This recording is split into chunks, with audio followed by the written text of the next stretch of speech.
चीन के झूठ का एक बार फिर से खुलासा हुआ है। गालवान वैली में चीन और भारतीय सेना के बीच जो झड़प हुई थी, उसमें चीन ने अपने सैनिकों को हुए नुकसान को काफी कम करके बताया था। मगर एक ऑस्ट्रेलियाई अखबार का दावा है कि गालवान वैली में झड़प के दौरान आधिकारिक संख्या से कई गुना ज्यादा सैनिक मारे गए थे।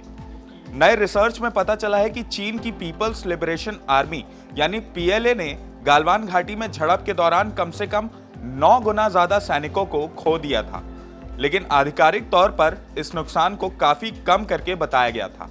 ऑस्ट्रेलिया के एक न्यूज़पेपर द क्लैक्सन में गालवान घाटी में हुई झड़प को लेकर एक रिपोर्ट छपी है। गालवान डिकोडेड नाम से छपी इस रिपोर्ट को इंडिपेंडेंट सोशल मीडिया रिसर्चर्स की टीम ने तैयार किया है।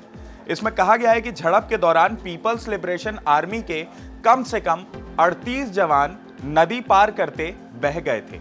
ऑस्ट्रेलियाई मीडिया के इस रिपोर्ट ने चीन के झूठ को एक बार फिर दुनिया के सामने ला खड़ा कर दिया है। यह रिपोर्ट 1 साल की चली लंबी जांच के बाद सामने आई है। इस अखबार का कहना है कि चीन ने जिन 4 सैनिकों की मौत की पुष्टि की, उनमें से सिर्फ एक जूनियर सार्जेंट वांग जुओरान के डूबने की खबर दी गई थी। रिपोर्ट में कहा गया कि उस रात वांग के साथ कम से कम 38 पीएलए सैनिक डूबकर मर गए थे। इसके पहले भारत ने अपने एक आधिकारिक बयान में बताया था कि चीन के साथ झड़प में उसके 20 सैनिक शहीद हो गए थे। 15 और 16 जून 2020 की रात में आमने सामने की लड़ाई में सैनिक हताहत हुए थे। गालवान घाटी संघर्ष भारत और चीन के बीच 4 दशकों में सबसे घातक टकराव था। जानकारी के मुताबिक चीन की सरकारी मीडिया इस झड़प या उसके बाद की घटनाओं को लगातार छुपाते आई है, लेकिन इन घटनाओं को चीन की मीडिया कवर करने में पूरी तरीके से असफल साबित हुई है। चीन ने अपने कुल सैनिकों के मारे जाने की संख्या का खुलासा करने से बचने की काफी कोशिश की थी, लेकिन पिछले साल फरवरी में उसने अपने 4 सैनिकों को मरणोपरांत पदक देने की घोषणा की, जो गालवान घाटी में विवाद के दौरान मारे गए थे। ऑस्ट्रेलियाई अखबार द क्लैक्सन का कहना है कि गालवान घाटी में संघर्ष के दौरान ज्यादा चीनी सैनिकों के हताहत होने का दावा कोई नया नहीं है। द क्लैक्सन के अनुसार सोशल मीडिया यूजर्स के समूह द्वारा उपलब्ध कराए गए सबूतों से यह भी पता चलता है कि लड़ाई के बारे में चर्चा को शांत करने के लिए चीन ने काफी कोशिश की थी।